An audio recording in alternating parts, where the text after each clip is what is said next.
Assalamualaikum warahmatullahi wabarakatuh. Innal hamdalillah nahmaduhu wa nasta'inuhu wa nastaghfiruh wa na'udzu billahi min syururi anfusina wa min sayyiati a'malina may yahdihillahu fala mudilla lahu wa may yudlilhu fala hadiya lahu. Asyhadu an la ilaha illallah wahdahu la syarika lah wa asyhadu anna Muhammadan abduhu wa rasuluhu la nabiyya ba'da. Rabbi israh li sadri wa yassir li amri wahlul 'uqdatam min lisani yafqahu qawli. Amma ba'du.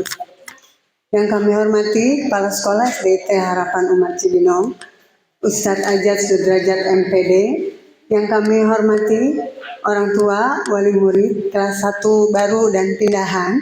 Alhamdulillah sudah hadir dari pagi ya, ada yang dari pagi, Masya Allah. Terima kasih Ayah Bunda sudah menunggu. Yang kami hormati Ustadz Ustazah, guru SDT Harapan Umat Cibinong, dan ananda semua yang Ustazah sayangi dan banggakan. Terima kasih kepada orang tua yang sudah hadir di sekolah kami SDT Harapan Umat Cibinong dalam rangka pertemuan wali murid kelas 1 dan pindahan di SDT Harapan Umat Cibinong. Untuk lebih berkahnya acara hari ini, mari kita mulai dengan membaca basmalah bersama-sama. Bismillahirrahmanirrahim. Untuk acara selanjutnya yaitu tilawah Al-Quran yang akan dibawakan oleh Ustazah Musarofah. A'udzu billahi minasy syaithanir rajim. Bismillahirrahmanirrahim. Alif Lam Mim. Tilka ayatul kitabil hakim. Hudaw wa rahmatan lil muhsinin alladzina yuqimuna as-salata wa yu'tuna az-zakata wa hum bil akhirati hum yuqinun. Ulaika ala hudan min rabbihim wa ulaika humul muflihun. Wa minan nasi man yashtari lahwal hadithi liyudilla an sabilillahi bighairi ilmin wa yattakhidhaha huzwa. Ulaika lahum azabun muhin. Wa idza tutla alaihi ayatuna walla mustakbiran ka'an lam yasma'ha ka'anna fi udhunayhi wa aqra. Fabashshirhu bi'adzabin alim. Innal ladzina amanu wa 'amilus solihati lahum jannatun na'im khalidina fiha wa'dallahi haqqan wa huwal azizul hakim. Khalaqas samawati bighairi 'amadan tarawnaha wa alqa fil ardi rawasiya an tamida bikum wa bassa fiha min kulli dabbah wa anzalna minas samaa'i ma'an fa'amma وأنبتنا فيها من كل زوج كريم هذا خلق الله فأروني ماذا خلق الذين من دونه بل الظالمون في ضلال مبين صدق الله العظيم.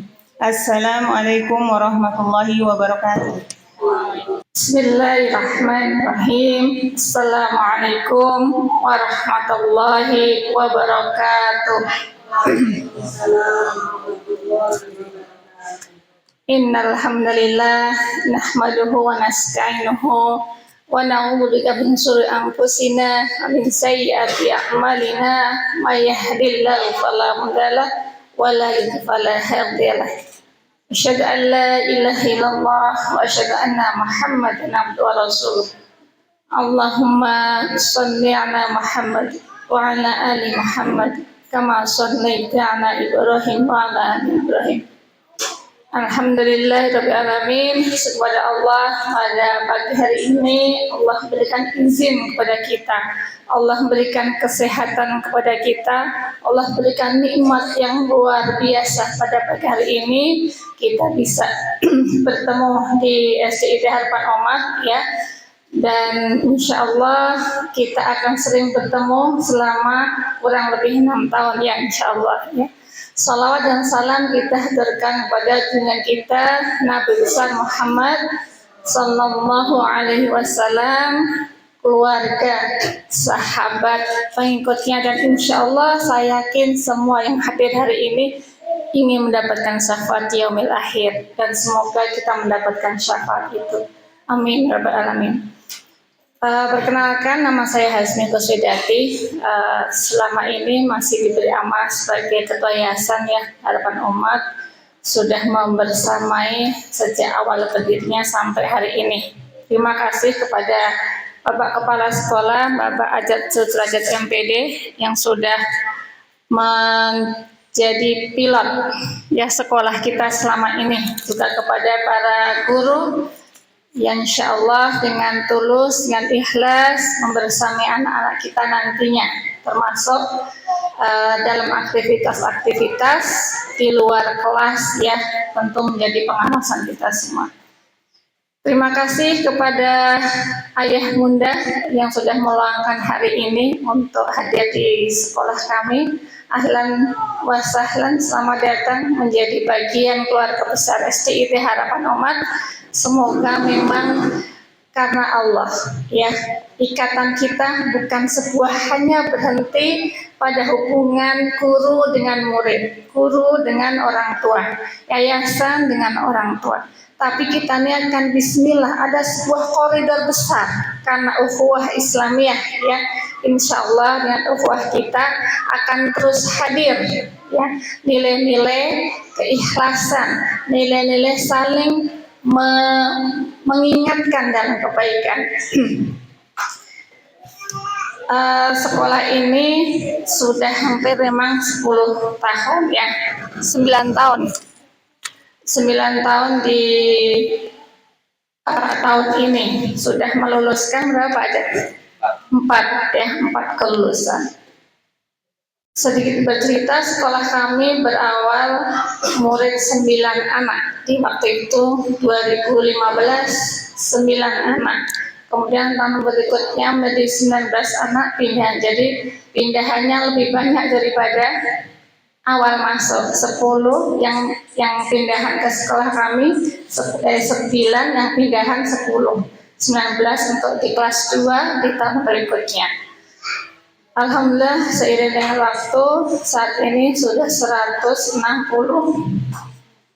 siswa termasuk putra-putri ayah bunda. Semua ini bukan sebuah keberhasilan 1 orang, 2 orang, tapi adalah sebuah keberhasilan teamwork. Siapa?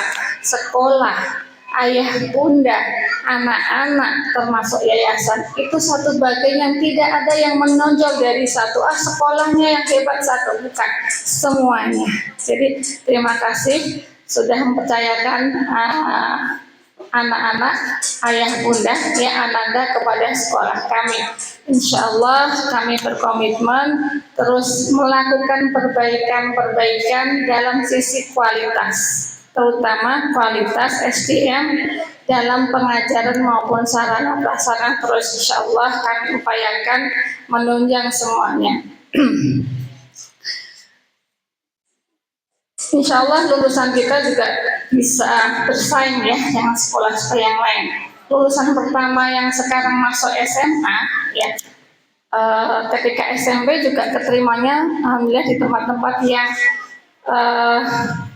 memuaskan ya. Sekarang ada yang keterima di SMA 2 3 anak. Yang pertama jalur prestasi, yang kedua jalur tahfiz, kemudian yang satu sama jalur prestasi ya. Jadi ada 3 anak lulusan sini yang masuk ke SMA 2, bukan jalur zonasi karena kebetulan rumahnya jauh-jauh, tapi kayak jalur-jalur prestasi yang lain. Juga ada satu siswa kami yang sudah di SMP-nya sudah hafal juz 30 di As-Salam. Kenapa bisa lebih cepat daripada yang lain? Karena salah satu keunggulan sekolah kami adalah tahsinnya. Ya, jadi ketika masuk SMP, salah satu murid kami ini tidak perlu mengulang dari bawah, termasuk hafalan yang dibawa dari sekolah kami itu bisa kemudian mempercepat hafalan di dalam SMP-nya. Di Utsmaniyah juga ada. Mas, udah lulus ya Pak Zat, apa SMA lagi ke sana? Si siapa? Zaki. Lanjut di sana ya. Jadi kami secara umum sekolah Islam terpadu dimaksud di sini adalah yang pertama punya targetan namanya, ada 2 rapot yang nanti akan diterima oleh Ananda. Nanti Pak Ajat bisa menjelaskan. Yang satu adalah rapot Dignas pada umumnya, karena kita menginduk di kedinasan. Yang kedua, kita punya namanya rapot sekolah standar kelulusan. Inilah yang kemudian membedakan IT sekolah Islam dengan yang lainnya, karena ada lembar rapot kepribadian yang ada 100 sekian, 106 standar kelulusan sampai kelas 6 ya. Itu akan diberikan kepada ayah bunda. Laporan kepribadian itulah yang kemudian menjadi standar sekolah terpadu se-Indonesia.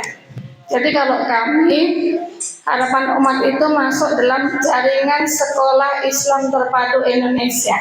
Ada berapa? Ada 1000 lebih se-Indonesia ya. Syaratnya adalah mengikuti kurikulum yang ada di dalam JSIT itu sendiri ya. Di luar negeri ada juga, di Malaysia, di Singapura, kemudian beberapa sekolah lain yang kemudian berinteraksi dengan JSIT ada. Salah satunya ayah bunda bisa melihat yang di sini adalah Nurul Fikri ya. Itu dari TK sampai SMA mereka menggunakan JSIT sama dengan kurikulum yang kita pakai sekarang ini. Standarnya sama, SKL-nya sama. Umul Qura Keman, SD, SMP, SMA. Dan insya Allah doakan kami nanti bisa seperti Umul Qura di Keman sama. Karena kita punya standar. Hari ini pun guru-guru ada undangan untuk Bimtek mata pelajaran JSIT. Jadi kalau di JSIT gurunya dibuat standar keilmuannya ya. Karena ada satu muatan yang nanti berbeda dengan yang lainnya adalah membuat mata pelajaran itu selalu berhubungan dengan nilai-nilai agama. Ya, ketika bicara masalah PPKN, maka bukan hanya masalah bicara tentang Pancasila betul, tapi adakah nilai Islam yang ada di situ? Maka di situ oleh para ustadzahnya, guru-gurunya akan ditutup dengan ayat dan hadis dalam setiap mata pelajaran, termasuk matematika. Ada semuanya. Kenapa? Itulah kita.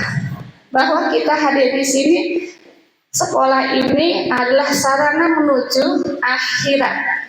Anak-anak punya impian bahwa cita-cita tertinggi adalah surga. Bagaimana dengan kita belajar sungguh-sungguh? Nanti dalam sekalian juga akan diberikan adab-adabnya. Kemudian pembiasaan. Bagaimana kita bisa mengontrol pembiasaan? Maka salah satunya nanti akan diberikan buku evaluasi harian.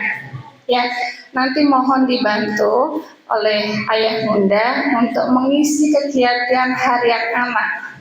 Ya, sholat 5 waktu, tilawah, kemudian kalau sudah besar 4 kelas ke atas nanti ada targetan sholat lail, sholat tahajud, kemudian ada targetan puasa sunnah. Itu untuk yang kelas atas. Untuk yang bawah nanti disesuaikan. Kenapa itu kita hadirkan? Supaya menjadi pembiasaan. Akhlak juga pembiasaan. Ibadah adalah pembiasaan. Kita mungkin anak-anak sampai kelas 6 masih ada yang belum baligh, masih ada yang tidak wajib sholat, tidak wajib tilawah. Tapi kalau kita tidak hadirkan sejak usia dini, sejak anak-anak kita bisa berinteraksi, kita susah ya bun ya, nyuruh anak SMP sholat yang biasa sholat, berat enggak? Berat. Tapi kalau sudah biasa, ke tempat SD nanti sudah biasa punya keinginan sholat sendiri 5 waktu, luar biasa. Ya, bacaan Quran kita tiap hari. Dan tiap hari ada belajar Al-Quran dan hafalan. Ya, targetnya 3 juz lulus dari kita. Kelas 6 ya. Sesuai dengan kemampuan tentunya ya. Kita mengupayakan. Kita sudah memerlukan bagaimana bisa tercapai 3 juz dengan pembelajaran kita ada. Sehari berapa ayat, kemudian bagaimana itu ada. Ya. Kemudian salah satu kenapa IT terpadu tadi kita membiasakan anak-anak berinteraksi dengan Al-Quran. Di sekolah kita lakukan, maka di lembar mutabaah pun kita lakukan. Yang sudah nggak berat lagi berinteraksi Al-Quran. Satu, target kita kelas 4 itu sudah bisa membaca Al-Quran dengan lancar beserta tajwidnya. Ya, nanti kelas 6 beneran seperti yang Rifda sekarang ini sudah SMA, karena kelas 6 sudah lancar, hafalannya akan cepat. Biasanya begitu. Kalau kelas 1 kan hanya ngikutin ya, ngikutin gurunya, ustadzahnya. Tapi begitu anak-anak sudah bisa membaca Al-Quran, bisa membaca, mengulang-ulang jauh lebih cepat untuk mencapai hafalannya. Maka kami kita belajar membaca Al-Quran selesai di kelas 3. Kelas 4 sudah lancar. Ada juga target hafalan, apa namanya Pak Acep? Membaca Al-Qurannya sehari ODTS. Sehari 3 lembar untuk kelas 4, 5, 6. Kenapa ini kita lakukan? Supaya yang pertama kita terbiasa berinteraksi dengan Al-Quran. Al-Quran adalah yang akan menjadi syafaat kita nantinya, gitu ya. Sehingga kita tidak lagi hanya berinteraksi di momen-momen tertentu. Anak-anak kita sudah terbiasa. Kemudian yang ketiga, ketika sering membaca Al-Quran, maka akan lebih lancar anak-anak. Ya, nanti insya Allah kan ada pelajaran tahsin sendiri di sini. Ya, setelah nanti kelas 1 belajar baca Al-Quran, kelas 4-nya mulai tahsin kelas 4 ya Bu Rahman. Kelas 3. Kelas 3 sudah ada ilmu tahsinnya. Jadi diulang terus sampai kelas 6 nantinya insya Allah. Semoga anak-anak kita dimudahkan lisannya dalam belajar membaca Al-Quran. Nah insya Allah itu salah satu muatan besar yang ada di dalam sekolah kita. Jadi kami butuh kerjasamanya dengan ayah bunda bagaimana mewujudkan harapan-harapan keinginan kita dalam menyekolahkan anak-anak dari sini. Terbuka kami menerima masukan, bisa langsung ke wali kelasnya yang setiap hari berinteraksi dengan anak-anak kita, boleh langsung kepada kepala sekolah, boleh langsung kepada saya. Yang mungkin saya nggak tiap hari ke sini, tapi nengok-nengoklah gitu ya ke sini insya Allah. Jadi insya Allah itu sebuah upaya kami ya, kami di sini para ustadzah dan ustadz, kami sama-sama menjadi frame belajar bahwa belajar itu bukan sekedar transfer knowledge, bukan sekedar kemudian meningkatkan motoriknya, tapi ada sebuah nilai luar biasa yang akan diperoleh seorang ustadzah atau ustadz semua ketika memberikan ilmu kepada anak-anaknya. Apa? Amal jariah. Jadi insya Allah doakan para ustadz dan ustadzah terus dengan kesehatan dan menjadi amal jariah semuanya. Termasuk ayah bunda di sini juga tidak kehilangan pahala itu. Ya, ketika ayah bunda berinvestasi anak-anak kita, membayar sekolah, membayar sarana prasarana, itu bagian investasi amal jariah kita. Ya, Bismillah ketika ayah bunda membayar SPP, jangan dibayangkan saya bayar sekolah saja. Bayangan ini ada investasi amal jariah kita, sehingga nilai kita 400.000 SPP kita sekarang ini bukan hanya nilai kemudian hanya duniawi saja, kita mendapatkan pahala investasi akhirat. Bismillah, insya Allah akan Allah mudahkan semua.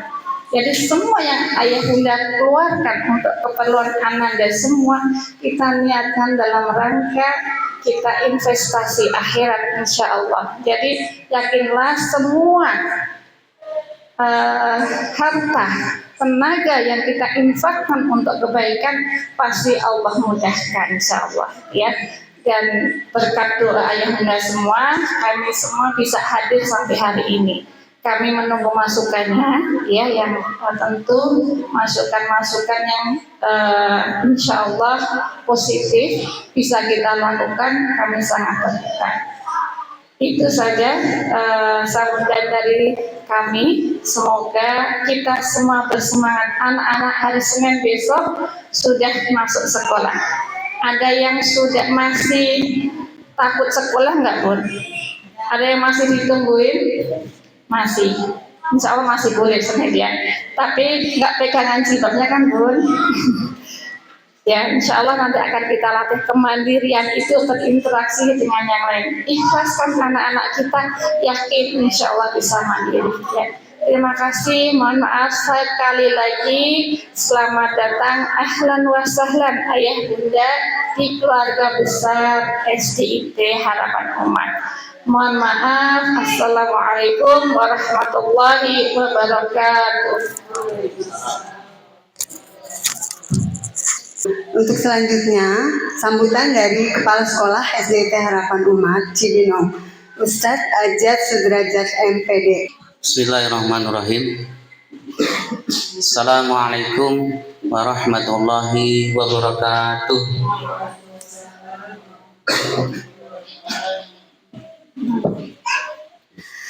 Bismillah, alhamdulillah, wassalatu wassalamu ala sayyidina rasulillah sayyidina wa maulana Muhammad ibni Abdillah wa nali wa salli wa man tabi'u wa mawalah.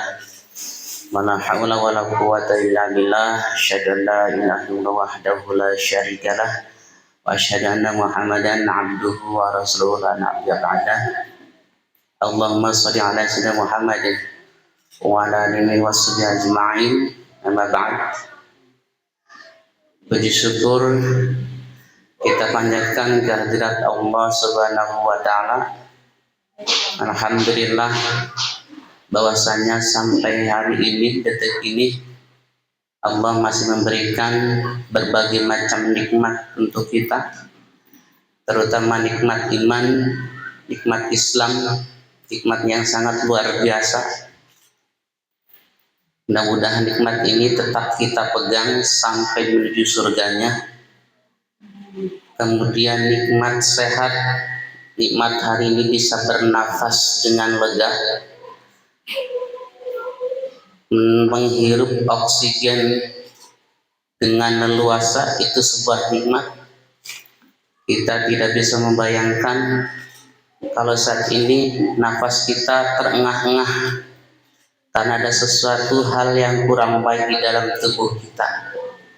Dan alhamdulillah sekolah kita termasuk sekolah yang insya Allah oksigennya banyak, karena di sekitar kita banyak tumbuh pepohonan yang dia adalah sumber penghasil oksigen.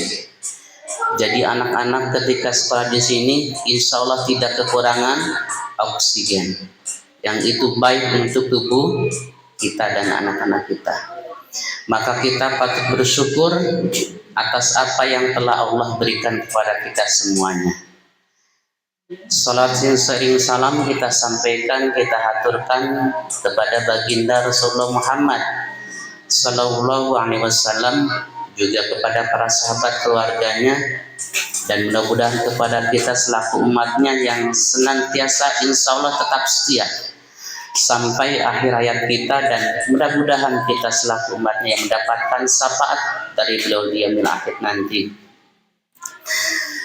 Yang sama kita hormati Ketua Yayasan Harapan Umat Cibinong, yaitu Ibu Dr. Gigi Hasmi Kuswidati.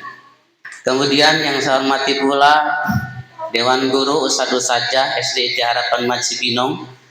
Kemudian ayah bunda yang hebat luar biasa yang sama saya hormati. Alhamdulillah hari ini Allah takdirkan kita untuk bisa bertemu. Tidak ada yang kebetulan, beribu sekolah yang ada di Kecamatan Cibinong. Kalau SD itu sekitar 100-an, 104 SD swasta dan negeri. Ayah bunda digerakkan hatinya oleh Allah Subhanahu wa Ta'ala untuk menuju sekolah ini. Betul ya? Bukan serta-merta karena melihat fasilitasnya yang masih sederhana, bukan serta-merta melihat biaya pendidikannya, tetapi semuanya itu karena takdir Allah yang menggerakkan hati ayah bunda untuk menjadi keluarga SDIT Harapan Umat Cibinong. Begitu kira-kira ya kalau kita belajar tauhidnya. Karena katanya rezeki itu tahu alamat. Seperti itu ya. Tahu alamat di mana harus berpijak. Jadi kalau kita SDIT Harapan Umat berpikir inilah rezeki untuk membina, maka alhamdulillah tahun ini kita dihadirkan siswa kelas 1 sebanyak 21, pindahannya kurang lebih 7 orang di kelas atasnya. Itu semua adalah bagian rezeki SDIT Harapan Umat Cibinong yang harus dibina sedemikian rupa, seperti itu. Jadi kembali lagi terima kasih sudah menjadi bagian dari keluarga SDIT Harapan Umat Cibinong. Insya Allah tidak akan salah dalam memilih sekolah, gitu ya. Perlu saya sampaikan, tadi sampaikan sama Ketua Yayasan bahwa di Cibinong ini yang namanya SDIT itu banyak, betul? Banyak kayak bunda ya. Bahkan yang jauh lebih bagus dari kita juga banyak. Tetangga kita ada Anugerah Insani, ada Sipabu di Cibinong, ada Al-Madinah, ada Al-Azhar 27. Itu sekolah-sekolah swasta yang mengatasnamakan dirinya sebagai SDIT yang cukup luar biasa di sarafrasnya. Seperti itu. Tetapi SDIT yang sesungguhnya itu adalah hanya beberapa di Cibinong. Karena brand SDIT itu adalah didirikan oleh para pendiri Sekolah Jaringan Islam Terpadu. Jadi kalau misalkan ayah bunda besok mendirikan SDIT, sekolah sah-sah saja. Tetapi bukan berarti SDIT yang ayah bunda dirikan itu bagian dari SDIT sesungguhnya, gitu ya. Karena yang membedakan antara SDIT yang sesungguhnya dengan yang bukan, itu tadi disampaikan adalah menggunakan kurikulum yang sudah dibuat oleh Jaringan Islam Sekolah Terpadu. Dan yang menggunakan kurikulum itu adalah salah satu sekolah kita. Saya nggak tahu informasinya ada. Walaupun mereka bagian dari anggota JSIT, juga pun tidak semua anggota menggunakan kurikulum sepenuhnya, bahkan rapot seperti itu. Tidak mencoba belajar memaksimalkan menggunakan kurikulum JCT itu dengan diaplikasikan kepada raport, yang mana raport itu adalah bentuk penilaian bagian 7 indikator yang coba kita terapkan, yang nanti hasilnya akan kita masukkan ke dalam raport. Itu bentuk gambaran nanti anak kita, seperti itu ya. Kemudian berarti SDIT yang sesungguhnya di Cibinong itu baru 3, Harapan Umat Cibinong, Tahfiz Ar-Rasyid, sama Bukhari Muslim yang di Pondok Rajab. Kabarnya beliau sekolah tersebut baru mendaftar sebagai anggota, tapi belum menggunakan kurikulum JCT. Maka ayah bunda insya Allah tidak salah dalam memilih sekolah SDIT, karena SDIT yang sesungguhnya adalah SDIT yang bagian dari anggota jaringan sekolah Islam itu terpadu sendiri dan menggunakan kurikulumnya. Kita perlu mengetahui dan mengenal kenapa alasan ayah bunda itu masuk ke sini. Seperti itu. Yang pasti ayah bunda ketika mendaftar itu sempat membaca nggak apa menjadi visi sekolah SDIT Harapan Umat Cibinong, yang itu bagian poin penting yang mungkin bisa menarik ayah bunda memutuskan untuk sekolah di sini. Ada yang baca nggak ayah bunda? Atau ya udahlah ikut aja, pokoknya ada temen yang masuk sini, insya Allah baik-baik saja, gitu. Bunda Gina bagaimana sebagai bisa menjelaskan kayak itu ya bunda ya? Coba kita kasih gambaran sedikit karena ini penting ya. Penting kenapa sekolah itu punya visi misi.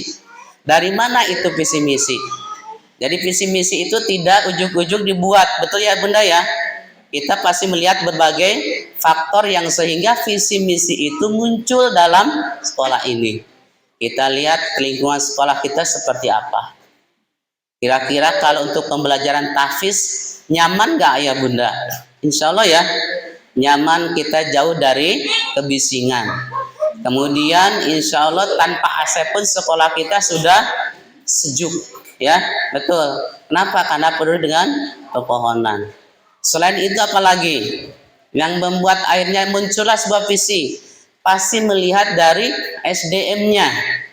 Ketika sekolah itu mendirikan sekolah Islam terpadu, maka seluruh yang ada dalam lingkup SDIT itu sendiri harus mengacu kepada Islam terpadu. Apa itu? Pasti gurunya. Jadi guru itu harus IT. IT-nya bagaimana? Jadi sekalipun guru itu ngajarnya matematika, sekalipun ngajarnya PKN, tetap harus bisa membaca Al-Quran dengan baik dan benar. Karena mempelajari ilmu Al-Quran dengan baik dan benar itu adalah hukumnya fardu ain, wajib bagi setiap muslim. Maka itu harus ada di SDIT sendiri. Kemudian walaupun memang membacanya bagi orang yang sudah paham tentang ilmu tajwid, hukumnya adalah sunnah. Tapi mempelajarinya adalah sebuah kewajiban. Maka sudah pasti SDM terutama guru di SDIT Harapan Umat Cibinong adalah harus baik dan benar dalam membaca Al-Quran. Poin penting. Jadi siapapun nanti ketika mengetes anak siswanya atau peserta didiknya, sekalipun bukan guru tahsin, tahu salahnya di mana. Seperti itu ya. Kemudian apalagi kita pasti tahu akidahnya betul. Tidak boleh tuh ada namanya guru yang kenal dengan tahayul. Betul ya? Semuanya harus tertuju kepada Allah Subhanahu wa Ta'ala. Selain itu pasti peningkatan ibadah. Makanya ya bunda, kita sebagai manusia biasa untuk saling mengingatkan, kami di grup punya grup. untuk mengontrol tilawahnya, sudah belum hari ini, mengontrol tahajudnya, mengerjakan apa enggak, infaknya setiap hari, duha, itu kita punya grup. Kenapa? Untuk saling mengingatkan, karena kita dasarnya adalah sekolah dasar Islam terpadu. Bagaimana mungkin kita meningkatkan keislaman kepada anak kita, ke peserta didik kita, kalau gurunya tidak melakukannya? Betul. Maka yang terjadi adalah ketika guru melakukan terlebih dahulu, ruh itu akan sampai kepada peserta didik, insya Allah. Maka untuk saling memutasi dan menyeimbangkan perlu juga kepada ayah bunda. Kononnya komite punya rencana program untuk mengadakan pengajian bulanan. Cuman sampai saat ini belum dibahas karena ada baru pergantian komite sekitar 1 semester. Insya Allah ya bunda ya, kalau nanti komite mengadakan program itu, ayah bunda siap untuk mengikutinya bagi yang punya keluangan waktu seperti itu. Nah, kemudian visi misi tadi dari beberapa poin sehingga kita menemukan yang pas adalah terwujudnya peserta didik sebagai generasi yang memiliki pemahaman Islam yang benar. Menurut siapa? Yaitu sesuai dengan Al-Quran dan As-Sunnah. Sehingga peserta didik menjadi pribadi yang excellent, cerdas, Islami, cerdas, kreatif, dan mandiri. Jadi memiliki pemahaman Islam yang benar. Apa indikatornya? Atau kalau kita bilang yang menjadikan pemahaman Islam itu apa? Kira-kira sekolah ini punya apa? Tadi kita punya kurikulum JSIT yang semuanya akan kita pantau menjadi sebuah pembiasaan, kita observasi, kita laporkan kepada orang tua. Itu adalah gambaran anak kita nanti. Jadi kalau kita sampai kepada guru-guru itu dalam menilai SKL JSIT itu, tolong guru tidak boleh semaunya atau membagus-baguskan. Kalau anak itu di poin D, kasih D, biar nanti kita cari sama-sama solusinya. Kenapa anak ini belum bisa baca Quran? Bisa jadi di rumahnya tidak ada pendampingan, betul nggak? Karena yang kita observasi itu berbeda ya bunda. Kalau di rumahnya ada pendampingan baik, insya Allah anak itu progresnya juga baik. Tapi kalau hanya mengandalkan sekolah, itu ya bisa jadi lambat. Kecuali memang siswa itu punya kecerdasan tersendiri khusus. Dia nggak perlu banyak belajar lama, dengan sebentar dia langsung bisa. Cuman itu kan nggak banyak, gitu ya. Jadi untuk supaya siswa memenuhi target yang diinginkan, menimbulkan sebuah pembiasaan yang matang, yang terbiasa, karena kita masih dalam proses menumbuh kembangkan karakter siswa, maka perlu tadi kata ketua yayasan harus adanya kerjasama dengan orang tua. Betul ya? Di sekolah paling cuma berapa jam, selebihnya adalah di rumah, seperti itu.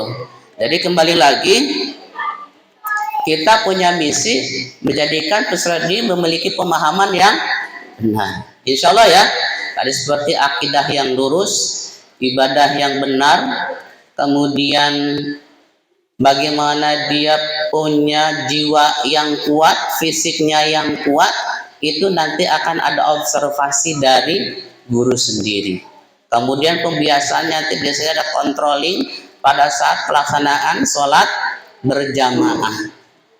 Dilihat siapa yang bercanda, siapa yang tidak. Itu bagian poin penilaian dan poin perhatian untuk kita semua. Seperti itu ya bunda ya. Bahkan kita punya program itu bagaimana siswa bisa berkunjung kepada siswa yang lain. Itu minimal dilakukan 1 semester sekali. Biasanya kalau di perumahan belum tentu kita bisa berkunjung, betul ya bunda ya. Ke siapa, biarpun dia bukan sekolah atau sama sekolah dengan anak kita, tetap kita punya program anak itu harus berkunjung, bersilaturahim kepada tetangganya. Seperti itu. Itu untuk menumbuhkan jiwa sosial anak kita. Itu salah satunya. Masih banyak. Tadi sampaikan ada 106 indikator dari 7 standar kompetensi. Jadi insya Allah ini bagian poin penting dari sekolah kita yang bagian dari anggota jaringan sekolah Islam terpadu. Ini yang disebut SDIT sesungguhnya, seperti itu. Kemudian yang perlu saya sampaikan lagi ayah bunda, terkait kegiatan kelas 1 berdasarkan keputusan kementerian bahwa kelas 1 itu biasanya ada MPLS ya, masa pengenalan lingkungan sekolah, yang biasanya kita ambil hanya 3 hari dalam pada tahun pertama hanya 3 hari begitu masuk. Sekarang keputusan dari kementerian, dikarenakan masa transisi dari PAUD ke sekolah dasar itu harus dilakukan minimal 2 pekan. Jadi anak-anak tuh selama 2 pekan tuh nggak belajar bersama gurunya, ngapain, ada game, ada pengenalan segala macam. Insya Allah nanti jadwalnya akan kita kasihkan ya, supaya lebih mengenal, tidak kaget, tidak langsung belajar full jam 2, tapi insya Allah selama 2 pekan itu anak-anak kita pulang jam 11 dulu, khusus kelas 1, biar mereka lebih yang ada mungkin adaptasinya perlu cukup lama. Jadi insya Allah difasilitasi di dalam 2 pekan itu, sehingga nanti pekan ketiganya insya Allah sudah bisa ditinggal gitu ya bunda ya. Bismillah. Jadi insya Allah 2 pekan ini masih dalam tahap pengenalan lingkungan sekolah itu. Kemudian ayah bunda, yang perlu saya sampaikan, sebelum kita masuk ke pemaparan dari psikolog, saya mengapresiasi kepada ayah bunda yang alhamdulillah dari sudah menyekolahkan putra putrinya itu 3 gitu ya, ada yang 4 pula di sini. Alhamdulillah ada rekornya 4 keluarga Pak Yani, insya Allah yang paling kecil 5. Kemudian ada Bunda Umar sekarang yang ketiga ya bunda, untuk di sini. Kemudian ada Bunda Fika, alhamdulillah udah bergabung 3 juga, yang 1 sudah lulus, yang satunya kelas 6, yang besok adiknya kelas 4. Yaitu ya bunda, mudah-mudahan ini bagian dari komitmen ya, kepuasan. Saya sampaikan tadi, kalau secara fasilitas sekolah kami mengakui masih banyak sekolah yang luar biasa secara fasilitas, tapi kami sampaikan kami siap bersaing dalam pembelajaran terhadap putra putri kita. Itu mungkin menjadi keunggulan kami. Oke, kita mulai ya bun. Bismillah, assalamualaikum warahmatullahi wabarakatuh. Alhamdulillah rabbil alamin, wassalatu wassalamu ala asyrafil anbiya'i wal mursalin wa ala alihi washabihi ajmain, amma ba'du. Alhamdulillah hari ini kita bisa berkumpul dalam acara pembacaan hasil tes psikologi yang pelaksanaan di tanggal 16 Maret 2024 ya. Oke, sudah dipegang hasilnya semua ya bun ya, ayah bunda sudah ya. Itu kenapa pada di belakang, kenapa nggak ke depan mah? Sok atuh ke depan. Ayo mah ke depan sini mah, di depan banyak yang kosong nih. Ayo silakan, mau ke depan nggak mah? Ibu sudah hasilnya? Belum? Baru, oh bahasan ya? Baru ikut?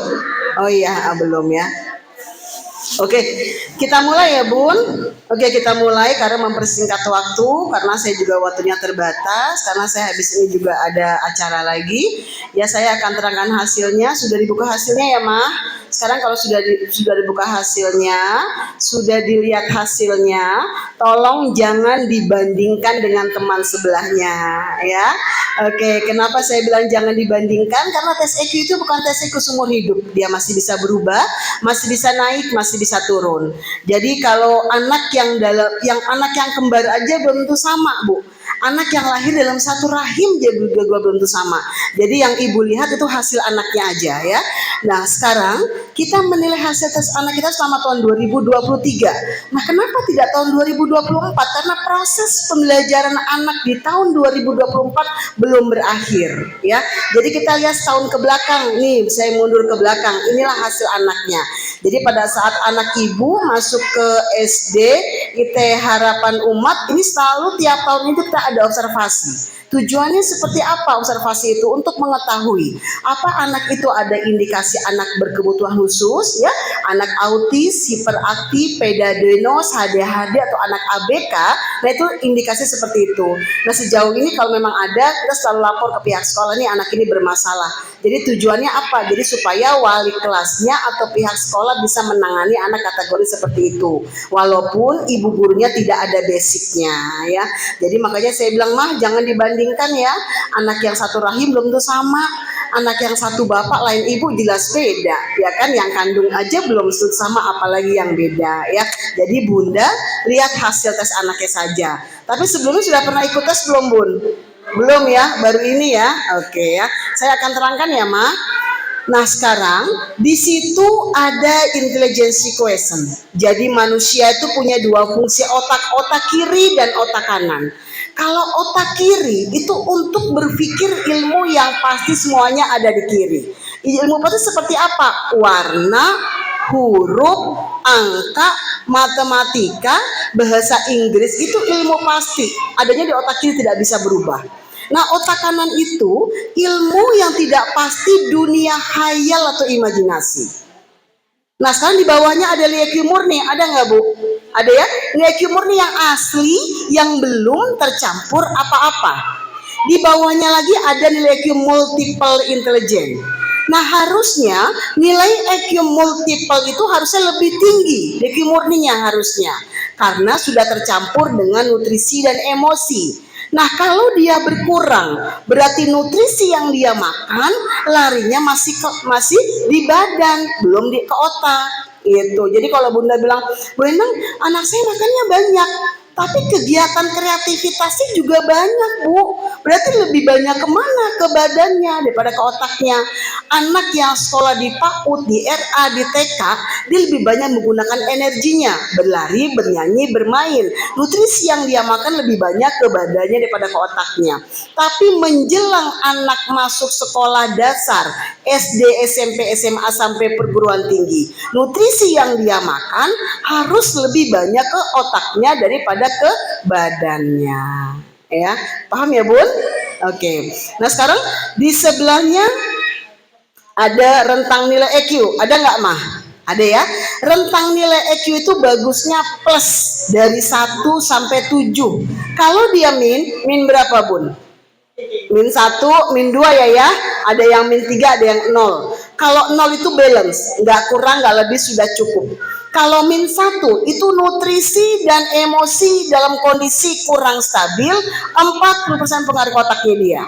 Kalau min 2 sampai min 4 itu nutrisi dan emosi dalam kondisi kurang stabil, 30% pengaruh otaknya dia. Harusnya berapa persen nutrisi yang masuk ke otaknya dia? Harusnya 60%. Jadi rentang nilai EQ itu bagusnya plus dari 1 sampai 7. Kalau dia min harus dirubah. Dengan apa? Dengan pola nutrisinya. Paham ya Bun? Jadi kalau anak mau berangkat, atau anak itu kan, anak yang masuk di SD itu kan kegiatannya pasti banyak Bu, apalagi di full day, berarti lebih banyak hafalan. Kalau nutrisi yang dia makan tidak sesuai apa yang dia cerna, yang kita berikan sesuai dengan dia makan, nanti dia nggak konsen belajarnya. Gitu, paham ya? Jadi harus diimbangi nutrisi yang kita berikan kepada si anak supaya dia lebih fokus belajarnya di sekolah, ya. Nah sekarang di bawahnya ada dominan fungsi otak, ada nggak Bun? Ada ya. Dominan fungsi otak ada yang di kiri dan di kanan. Bagaimana cara merangsang otak kiri, otak kanan? Cara merangsang otak kiri itu harus banyak diulang ilmu eksaktanya. Seperti apa? Eksakta itu seperti huruf dan angka. Ini kan anak TK mau masuk SD Bu. Jadi pada saat dia masuk SD kita tes berapa angka setelah angka 9. Ada anak yang bisa tulis 10, ada yang bisa pakai huruf. Berapa angka sebelum? Berarti kalau sebelum hitung mundur ya Bu. Nah sebelum itu kan berarti mundur. Ada anak yang sebelum angka 7 dia tulis 8. Harusnya kan sebelum angka 7 berarti angka 6 ya.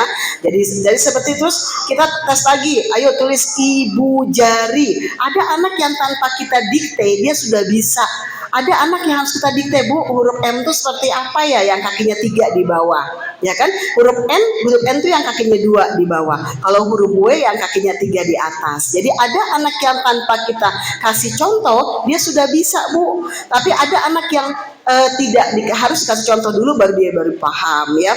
Jadi merangsang otak kiri dengan ilmu yang pasti tidak bisa berubah. Merangsang otak kanan dengan imajinasinya dia bercerita. Anak seusia kita bisa bercerita tapi belum bisa berlogika. Makanya harus dirangsang antara otak kiri otak kanannya. Semakin sering dirangsang antara otak kiri otak kanannya, tadinya tidak seimbang atau kurang seimbang, nanti bisa berubah menjadi normal seimbang. Ya, paham ya? Nah, sekarang Bapak Ibu lihat berapa kategori nilai murni anaknya. Misalnya nilai IQ murni anaknya 115 misalnya, berarti kategorinya rata-rata cerdas. Anak yang nilai IQ-nya di atas 100 itu sudah kategorinya normal. Ya, paham ya, Bun? Jadi tiap tahun ini Biro Psikologi saya tuh selalu kerjasama dengan SDIT Harapan Umat. Dari tahun berapa? Ini sekolah di sini perkembangannya luar biasa, Bu. Jadi dari yang anak yang makin kesini tuh kalau saya lihat tuh peningkatannya banyak banget. Ketahuan anak yang tidak di PAUD, anak yang tidak di TK itu beda sekali. Anak yang benar-benar asli, misalnya hanya di Bimba itu beda. Kalau anak yang sekolah di PAUD atau di TK, pada saat kita observasi, kita arahkan langsung cepet, tek tuh. Makanya kita pas observasi, oh ini anaknya agak bermasalah. Nah itu nanti kita kasih note di situ. Jadi testernya.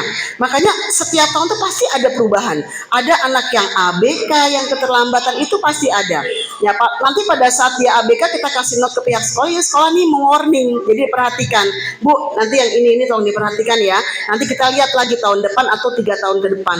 Kalau dia ada bermasalahnya, berarti nanti harus stimulusnya dengan acara apa? Mungkin orang tuanya biasanya saya selalu rekomendat suruh ke rumah sakit tumbuh kembang anak dulu, meriksa anaknya gitu ya, karena kan kategori itu anak pasti beda-beda ya.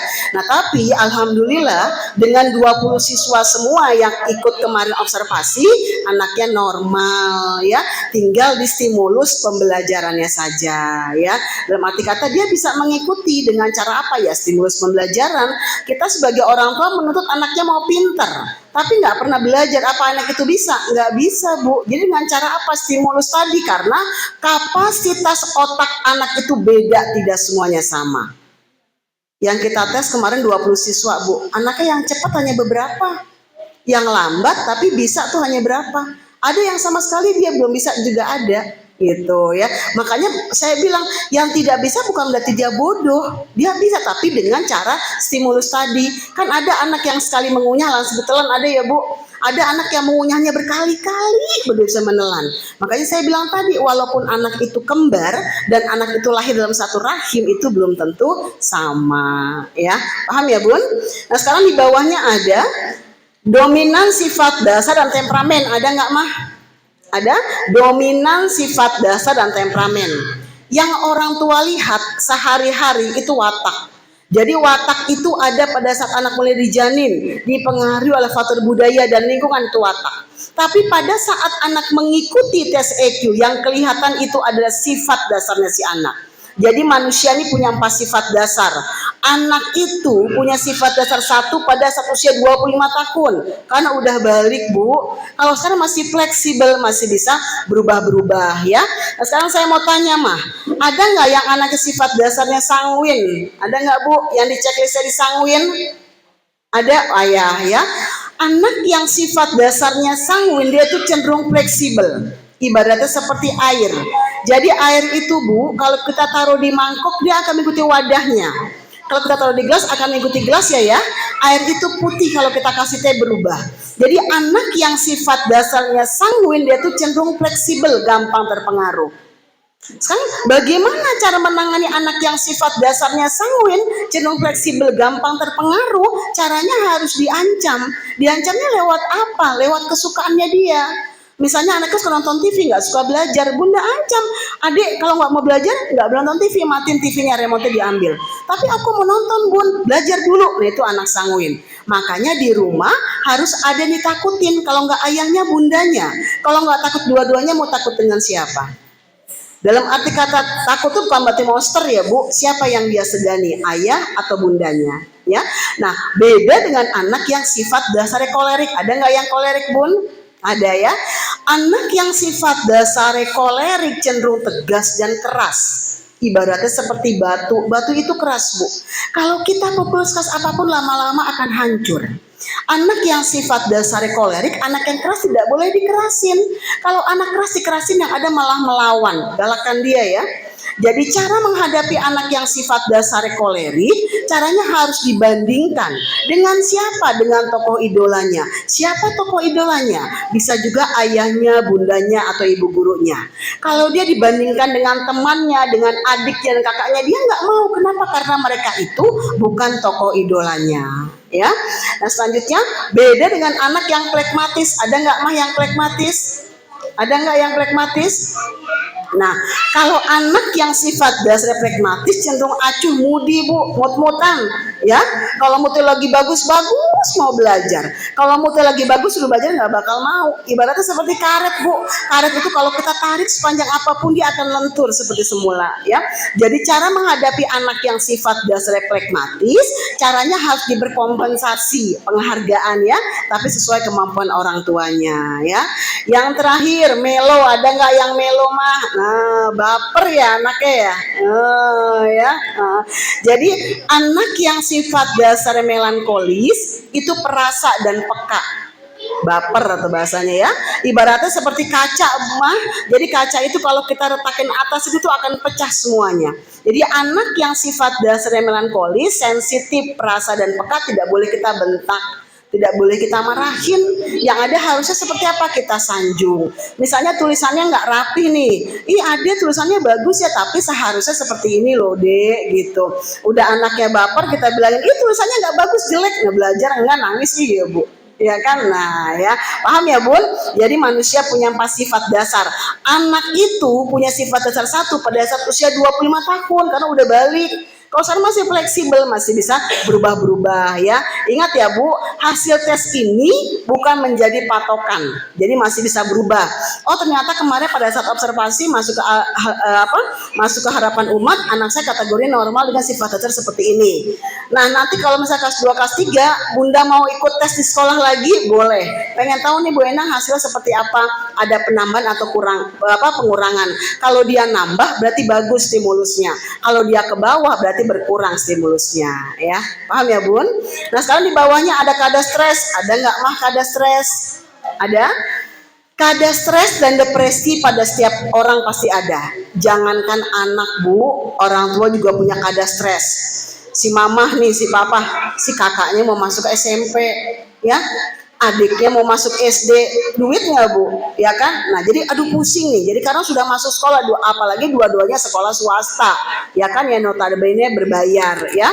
Nah tapi kada stres di sini, ini kada stres penilaian pada saat anak mengikuti tes.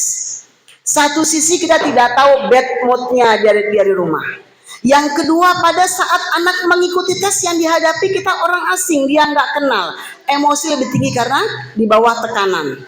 Yang ketiga, pada saat anak mengikuti tes secara klasikal berbarengan, jadi temannya sudah selesai, dia merasa ketakutan. Tapi setelah dia mengerjakan soalnya, dia kembali 10% normal ya. Jadi pada saat itu saja, makanya anak bu, kalau mau sekolah jangan dimarahin. Kadang orang tua mau tidur, adik tidur udah malam. Tuh, pagi-pagi mau bangun sekolah dimarahin juga. Adik bangun udah siang mau sekolah. Nah iya kan, pada saat dia mau sekolah dia udah nggak mood bu. Siapa yang bisa mendiamkan anak pada saat sekolah? Ibu guru. Makanya pada saat anak mau sekolah, usahakan jangan dimarahin.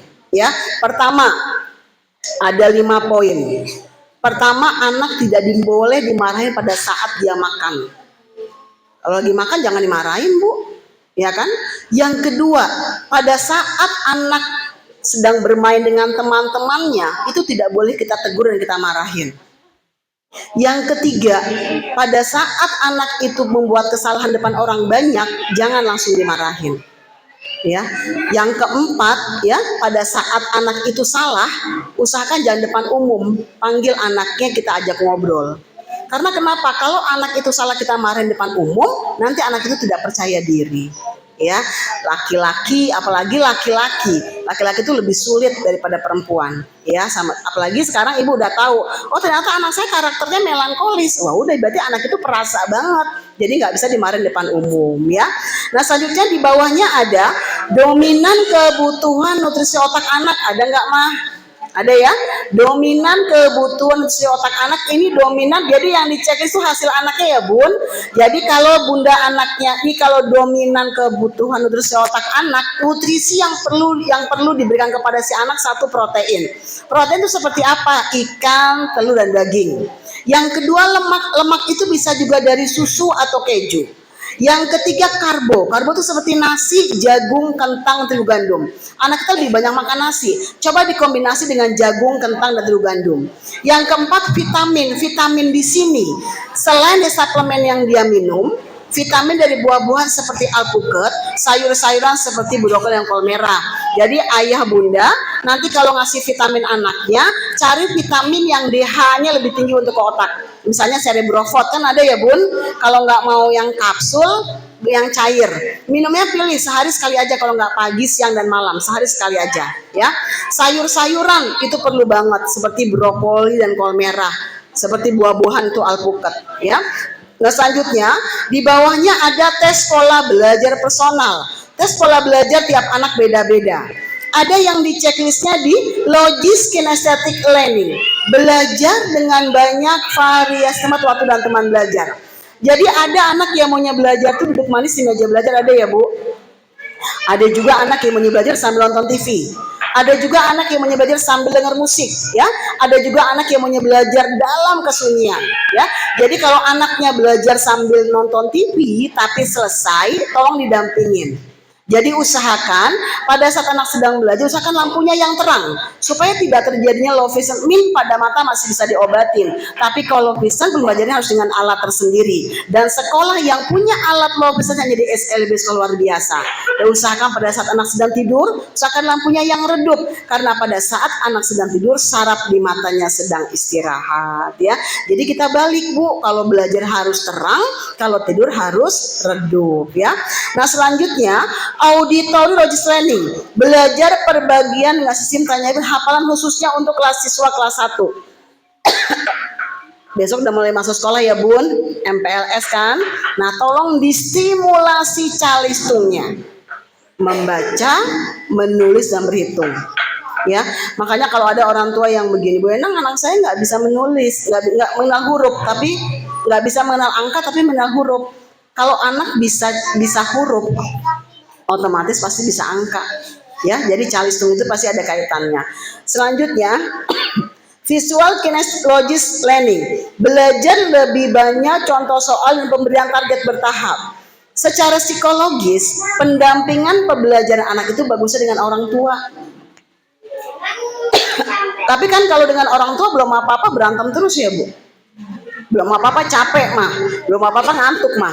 Kenapa anak itu belajar dengan orang lain dia merasa nyaman? Karena guru itu punya pendekatan secara emosi. Bu, mohon maaf ya Bu, saya lagi kurang sehat.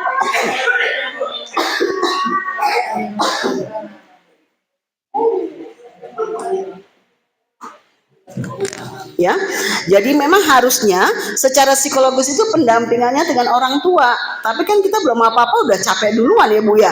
Makanya kalau mau belajar dengan orang tuanya, mau sama dengan ayah dan bundanya, paling tidak ayah dan bundanya nggak boleh emosi tinggi ya. Kalau emosi tinggi yang ada anaknya malah nggak konsentrasi dalam pembelajarannya. Yang terakhir, visual kinesthetic learning, belajar dengan media. Yang dimaksud media dan alat peraga tuh seperti LKS, kan ada ya Mah. Terus ini nih namanya tuh media. Jadi Mama nanti tolong beli buku gambar, kan ada tuh Mah yang 10.003. nanti adek tolong deh mewarnai. Nanti setelah mewarnai dia baru mengeja. Jadi anak seusia kita mengejanya 2 kosakata aja dulu gitu ya. Jadi semakin sering diulang nanti semakin memperkuat dari hasilnya dia ya. Makanya dari hasil tes ini secara kesimpulan penerimaan akademiknya anaknya disarankan. Jadi kalau anaknya tidak disarankan Bu, dari kemarin observasi anaknya bermasalah, saya langsung diskus sama pihak yayasan dan sekolah. Ini kira-kira gimana, mau disarankan tidak? Kalau pihak sekolah bilang tidak disarankan, nanti hasilnya berarti belum disarankan.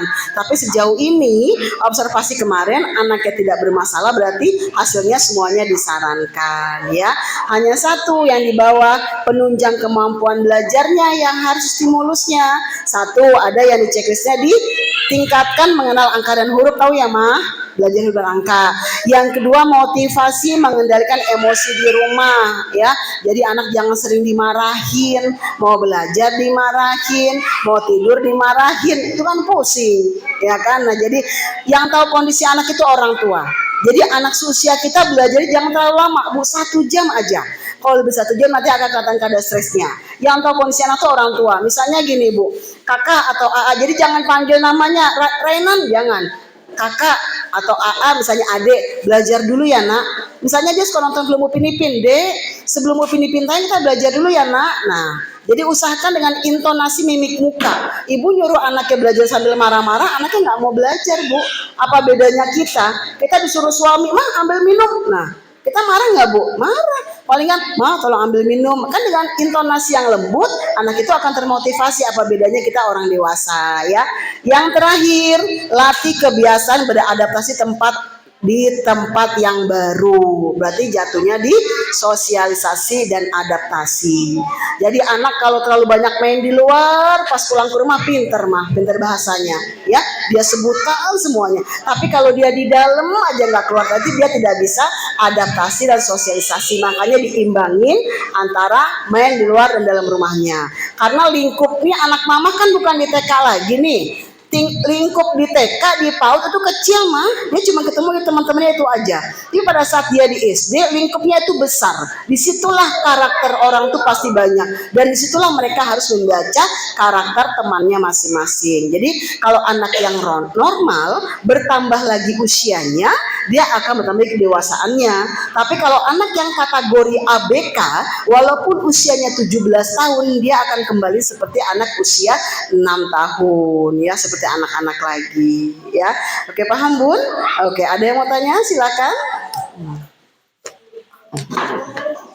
Nanti yang susulan tadi nanti hasilnya 2 minggu ya Mah ya. Nah, nanti saya kirimkan ke pihak sekolah ya. Oke. Ada yang mau tanya Bunda? Apa sudah cukup? Ya, silakan.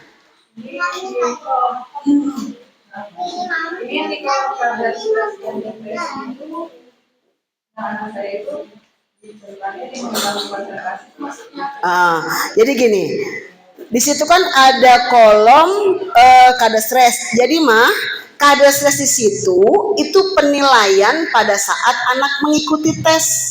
Kan satu sisi kita tidak tahu bad moodnya dari rumah, ya kan? Yang kedua pada saat tes yang dihadapi kita orang asing, dia nggak kenal. Nah itu tekanan namanya. Makanya kalau anak TK besok kita mau tes ya, dia nggak ngerti Bu. Ya, besok mau ujian dia nggak ngerti, besok kita mau bermain ya. Tapi pada saat anak sudah menjelang SD, besok ujian, besok ulangan, dia sudah paham. Nah itulah tekanannya ya. Paham ya Bun? Oke. Ada lagi Bunda? Sebelum saya tutup, sudah cukup? Sudah cukup Mah? Sudah? Sudah cukup Ayah? Bunda? Ayah? Iya.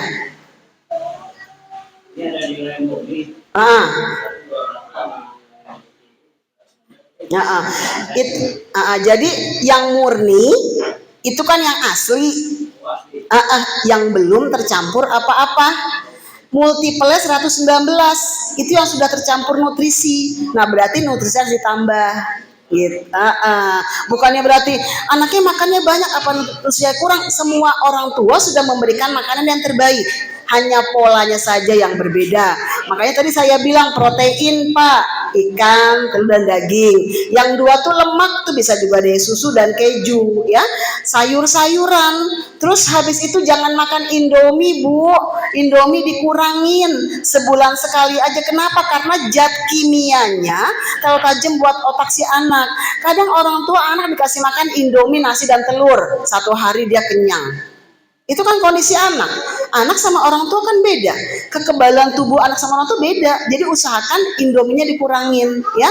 Jadi usahakan pada saat anak mau berangkat sekolah tolong dikasih sarapan dulu, Pak. Kalau nggak mau minum susu, paling tidak energen sereal ya, atau mungkin nasi. Karena kenapa? Kalau anak pada saat sekolah tidak sarapan, nanti yang ada di sekolah tidak konsentrasi pembelajarannya. Apalagi full day, itu kan pasti ada hafalannya ya. Makanya mulai dibiasakan pada saat anak usia dini. Jadi kapasitas otak anak itu beda, tidak semuanya sama. Pembentukan karakter, pembentukan nutrisi otak anak dibentuk pada saat anak usia dini. Anak usia gini dibentuk, Bu, otaknya gampang. Dengan cara apa tadi? Ada bimbel, ya kan? Ada les, ya kan? Dengan nutrisi tadi. Makanya sekarang anak kita distimulus dengan pembelajaran yang edukasi. Jadi handphone kalau bisa dikurangin. Ini mulai besok udah mulai masuk sekolah, udah stop, nggak boleh main handphone. Mulai dari hari Senin sampai hari Jumat waktunya sekolah tidak boleh main handphone. Handphone boleh dimainkan pada saat hari libur Sabtu dan Minggu saja. Ya, kenapa? Kalau sering kita kasih main handphone, nanti emosinya lebih tinggi. Anak itu lebih baik TikToknya tuh dengan manusia dan temannya, paham ya? Jadi ada ngobrolnya. Kalau dia dengan benda, dengan game, yang ada emosi lebih tinggi, melampiaskannya dengan orang lain. Saya, Bu, tahun kemarin ini observasi anak itu kebanyakan anak-anak yang korban pandemik. Jadi kebanyakan tuh anak speed delay, keterlambatan bicara, anak yang hiperaktif. Kenapa? Karena dia kondisi pandemik, belajar di rumah lebih banyak main handphone. Nah itu makanya handphone itu penyakit sebetulnya. Ya kan? Makanya mulai dari sekarang itu dikurangin. Kalau peraturan anak yang harus mengikuti orang tua. Tapi kalau nutrisi, orang tua yang harus mengikuti anak. Jadi ibu bilang, adek hari ini kita masak apa ya? Mau nggak masak sayur asam, sayur bayam, pakai sosis, pakai ini, mau nggak? Mau mah, mama masak. Walaupun mamanya pengen makan sambal pakai ikan asin ya nanti belakangan. Kenapa? Kalau kita nggak memberikan kepada anak tersebut ya gimana anak itu bisa? Makanya saya selalu bilang orang tua menuntut anaknya harus pintar, tapi nggak pernah pendampingan pembelajaran apa bisa, belum bisa. Makanya didampingin dengan pembelajaran tadi. Karena di sekolah waktunya hanya beberapa jam, anak lebih banyak stimulus di rumah. Ya, paham ya Bun? Jadi biasanya nih di sini kalau misalnya ada anak yang bermasalah, Pak Haji selalu telepon saya, Bu Endang, ini anaknya kayaknya agak bermasalah, coba kita tes. Saya observasi, oh ya ini ada keterlambatan. Nanti saya panggil orang tuanya, Bu ini ada keterlambatan, tolong periksa dulu ke rumah sakit tumbuh kembang anak. Nanti dia tumbuh kembang anak, dia selalu dapat dapat resep ya, atau nanti suruh terapi. Nah kalau anak yang suruh terapi itu pasti nanti ada perubahannya. Makanya ibu, ayah, bunda bersyukur punya anak yang normal. Saya punya klien Bu di Depok. Jadi orang tuanya itu menikah selama 13 tahun. 13 tahun menikah, tidak punya anak, sekali dikasih anak, anaknya Down syndrome. Tapi saya bersyukur, saya megang dia. Jadi pada saat dia daftar sekolah di TK di Depok nggak diterima Bu. Nggak ada yang diterima. Kenapa? Karena gurunya tidak ada basic menangani anak yang kategori ABK. Nah akhirnya ada salah satu sekolah yang diterima. Jadi pada saat saya observasi anak tersebut, saya lari-lari. Observasinya masih playgroup tuh. Nah pada saat di anak udah masuk playgroup, ada perkembangan di TKA. Pas di TKA ketemu saya lagi, dia duduk manis depan saya pakai ransel. Saya bilang coba dibuka. Itu saya sampai menangis Bu. Saya bilang ya Allah, ini anak banyak banget perubahannya. Sampai ayahnya ngomong apa sama saya Bu? Bu Endang, bisa nggak anak saya bisa sembuh normal seperti anak yang lain? Saya bilang ya kalau untuk normal seperti anak reguler dia tidak bisa. Tapi paling tidak dia paham. Nah akhirnya saya bilang sama ayahnya, ya tolong anaknya terapi deh di tumbuh kembang anak atau di Hermina. Ayahnya ikut terapi. Nah pada saat dia terapi kondisi pandemik nggak efektif Bu, karena kan kalau masuk rumah sakit harus vaksin segala macam ya. Akhirnya terapisnya itu dipanggillah ke rumah. Nah karena di rumah juga nggak efektif karena alatnya lebih banyak di rumah sakit ya, akhirnya dia rajin ibunya tuh terapi. Kemarin itu terakhir dia lagi terapi wicara di UI. Tuh, sekarang udah kelas B dan sekarang sudah lulus masuk SD, mau masuk SD. Nah, terakhir ibunya ketemu konsultasi dengan saya, anaknya sudah dimasukkan ke sekolah, udah daftar sekolah pribadi. Pendaftarannya berapa Bu? 40 juta. Tapi saya bilang, Bu, kalau di pribadi gimana Bu Endang? Kalau di pribadi terlalu besar, terlalu berat karena di karakter. Dia karakter, lebih ke karakter. Akhirnya saya suruh referensi, Bu, coba masuk ke sekolah alam. Sekolah alam mahal mah, pendaftaran 32 juta. Bayarnya sebulan tuh lebih dari 1 juta. Karena anak-anak ABK, dan alhamdulillahnya pada saat dia daftar ke situ dia diterima, dan di sana juga dites juga sama psikolognya.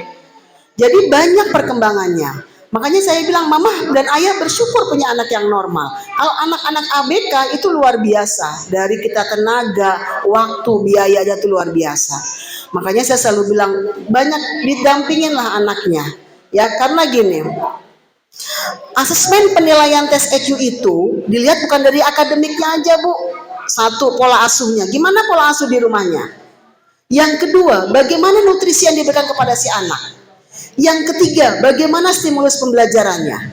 Makanya pada saat pola asuh tadi, ya, sekarang anak usia 0 sampai 6 tahun, pendekatan secara emosinya, pola asuh yang dia lihat 0 sampai 6 tahun, itu yang dia dengar kata ayah ibunya. Kata mama aku begini loh, kata papa aku begini loh, itu di usia 0 sampai 6 tahun. Di usia 7 sampai 12 tahun yang akan dia dengar itu kata bapak ibu gurunya. Makanya ayah bunda dekatlah sama wali kelasnya. Gimana perkembangan anak saya? Dimana kekurangannya? Nah, di usia 13 tahun sampai usia 19 tahun atau usia 20 tahun itu kata teman-temannya. Mulai menginjak SMP, SMA. Mah, kata teman aku begini mah, ya kan? Nah, pada saat usia 19-20 tahun sampai usia 30 tahun, itu kan, ya kan, udah masa-masa pubertas ya. Itu apa kata aku? Gitu loh. Karena dia sudah dewasa, sudah bisa menentukan, ya kan? Jadi dia tuh kuliah, ya kan? Pada saat dia kuliah, dia sudah bisa menentukan, oh begini. Ya kan, apalagi di kuliah tidak notabene hanya agama aja, ya kan, yang umum.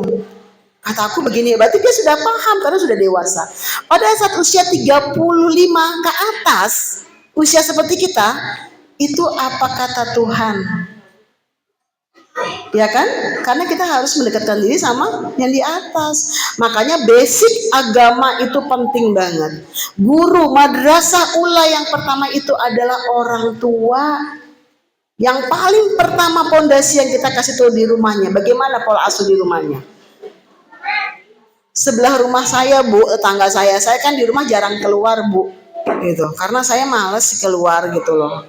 Jadi saya pulang kantor, udah masuk ke rumah, ya udah di rumah tuh kegiatannya ya. Saya nih, kita berbagi cerita ya Bu. Saya ini nikah telat. Saya ini nikah tuh usia 27 tahun. Sekarang usia saya udah 52 tahun. Saya punya anak tuh 2. Jadi laki-laki dan perempuan. Yang pertama anak saya usia 22 tahun. Yang kedua tuh anak saya usia 17 tahun. Jadi jaraknya 5 tahun karena saya program laki-laki dan perempuan. Ini karakternya berbeda. Jadi saya tuh kalau keluar tuh cuman ya hanya biasa keluar, walaupun misalnya menyapa segala macam. Karena kenapa? Saya tuh tipikal orang yang bukan tidak mau bergaul Bu. Namanya kita bergaul ujung-ujungnya ngomongin orang buat apa? Ya kan? Nah, jadi saya lebih baik di dalam. Saya banyak belajar baca buku. Terus sekarang usia saya seperti ini, saya lebih banyak mendekatkan diri sama Tuhan. Nah, setelah itu saya ketemu lah tuh anak seusia 6 tahun gitu. Terus dia ngomong gini sama saya, Bu Endang, aku tadi habis sholat di masjid. Nah, terus tadi ada ceramah, kata gimana? Kalau bapak ibu kamu sering berantem, nanti anaknya juga akan ikut berantem. Nah, saya tanya tuh sama mamanya, emang suka berantem? Kalau berantem jangan depan anak kan merekam, ya kan? Kalau kita kesel sama suami, nanti pada saat anak itu tidur, baru kita boleh tegur suaminya. Atau kalau kita lagi kesel sama suami, nggak usah berantem, kita blokir aja nomor papahnya. Ya kan? Nah, itu jadi kalau kita udah tenang, udah cooling down ya, baru kita tegur, Pak, tadi papa seperti ini. Makanya laki-laki dan perempuan itu beda. Laki-laki dan perempuan tuh lebih dewasa perempuan. Jadi kalau kita menikah sama suami lebih tua suami 10 tahun atau lebih muda istri, ya tetap yang lebih dewasa perempuan ya. Nah ini ada ayah dan bunda. Ayah ada 3 bapak ya. Bu Endang mau tanya, ayah lebih sayang mama apa anak? Ya senyum ya. Pak, bapak lebih sayang bapak cucu apa anak pak? Keponakan ya. Lebih sayang anak apa istri pak? Anak ya. Bapak dua-duanya. Bapak anak ya. Berarti besok kalau istrinya nyari suami lagi jangan marah ya kan. Nah, sekarang ada mama lebih banyak mama. Mama lebih sayang papa atau anak? Anak ya. Bener. Berarti kalau ditinggal bapaknya nggak nangis ya. Oh nggak apa-apa ya. Nah sekarang gini, kenapa Bu Endang? Sekarang Bapak nanya, Bu Endang lebih sayang suami apa anak? Kalau saya lebih sayang suami. Kenapa lebih sayang suami? Karena qadarullah anak akan meninggalkan saya Bu. Karena dia akan berumah tangga. Ya kan? Siapa yang bisa mendampingi saya pada saat saya akhir hayat? Suami saya. Makanya secara psikologis anak perempuan lebih dekat sama ayahnya, anak laki-laki lebih dekat sama bundanya. Cinta pertama seorang anak perempuan itu ayahnya. Cinta pertama seorang anak laki-laki itu bundanya. Makanya pada saat dia mau menikah, dia pasti akan melihat ada nggak sosok ayah di figur suami kita, calon suaminya. Seperti itu. Nah makanya kenapa pada saat kita mau melepas anak kita selalu menangis, berarti tanggung jawab kita sudah selesai gitu ya. Makanya sekarang tolong ayah bunda, ayah yang bekerja sibuk dari Senin sampai hari Jumat, waktunya libur, tolong quality time dengan anak. Nggak perlu membagi anak dengan materi, tidak perlu. Dengan apa kasih sayang perhatian. Misalnya kita kerja di kantor, per setengah jam sekali telepon, adek udah makan belum, tadi belajar apa di sekolah nak? Yang pertama jangan belajar, sudah makan atau belum, sedang apa di rumah, ada PR nggak, belajar nggak, nah itu. Jadi seolah-olah walaupun ayah bundanya bekerja, tapi anak punya pendekatan secara emosi tadi, gitu ya. Pokoknya yang dibutuhkan anak tuh kasih sayang. Jadi tidak perlu dengan materi. Anak yang orang tuanya kaya Bu, yang hartanya banyak, berlimpah, belum tentu anak itu bahagia kok. Yang ada dia malah melampiaskan kebahagiaannya di luar, ya kan, dengan cara apa ya tadi, narkoba segala macam ya. Makanya kita bersyukur, makanya saya bersyukur dengan apa, dengan tadi punya anak yang normal. Ajak anak bicara. Ini sekarang usia seperti ini, mama ajak ngomong, kalau mama pakai baju merah kira-kira cantik nggak? Nah apa komentar dari anak? Itu anak sudah bisa kita ajak ngobrol Bu. Saya Bu kalau lagi ada masalah saya ngobrol sama anak saya, Kak, mama gimana ya? Begini aja mah, walaupun pendapat dia belum tentu benar buat saya, tapi saya sudah bisa mendengar, gitu loh. Makanya sekarang usia saya ini sama suami, karena saya sama suami saya beda 1 tahun. Nah sekarang anak saya udah besar-besar Bu. Kalau misalnya dia pergi, udah nggak mau kita ajak lagi. Sekarang ibu tahu nggak, quality time saya sama suami, saya tinggal di Sawangan Bu. Kadang kalau bapak ibu suami saya lagi bete, saya kadang suka ke Pekansari Bu. Cuman duduk makan mie ayam, kan jauh banget ya. Berapa sih harga mie ayam? Tapi itu quality time. Itu enak buat saya. Walaupun hanya cuma 15.000 atau 20.000. Makanya saya bilang tadi, dengan tadi komunikasi tadi. Makanya kalau kita ya tadi, yang paling penting itu komunikasi, itu yang paling penting, pendekatan secara emosi ya. Nah ini bagus nih ada ayah. Sedikit saja dari saya. Insya Allah nanti disambung lagi. Oh ada yang mau nanya Bu? Ya, insya Allah nanti kita sambung lagi di grup WA untuk kegiatan berikutnya.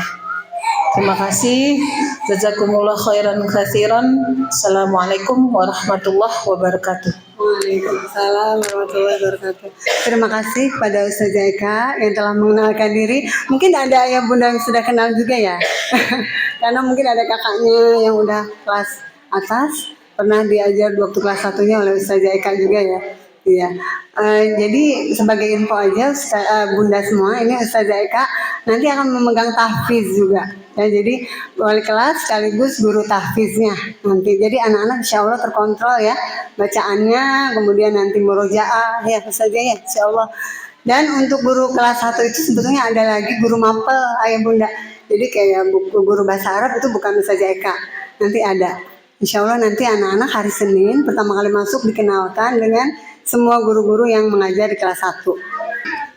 Bismillahirrahmanirrahim. Assalamualaikum warahmatullahi wabarakatuh. Marilah sebelum kita tutup acara pada pagi hari ini, kita berdoa dahulu agar kegiatan dan acara kita lebih berkah. Bismillahirrahmanirrahim. Alhamdulillahirrahmanirrahim. Alhamdulillah hamdan katsiran thayyiban mubarakan fi kama rabbuna kama yanbaghi li jalali wajhil karim sultanik. Allahumma inna nas'aluka ilman nafi'an wa rizqan thayyiban wa amalan mutaqabbala.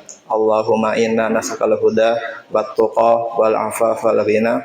Allahumma a'inna ala dzikrika wa syukrika wa husni ibadatik. Rabbana zalamna anfusana wa illam taghfir lana wa tarhamna lanakunanna khasirin. Rabbana atina fid dunya hasanah wa fil akhirati hasanah wa qina adzabannar wa qina adzabannar. Subhanaka Allahumma wa bihamdika asyhadu an la ilaha illa anta astaghfiruka wa atubu ilaik. Assalamualaikum warahmatullahi wabarakatuh. Terima kasih kepada ayah bunda semua yang sudah menghadiri acara pertemuan kali ini. Mohon maaf atas segala kekurangan. Assalamualaikum warahmatullahi wabarakatuh. Harapan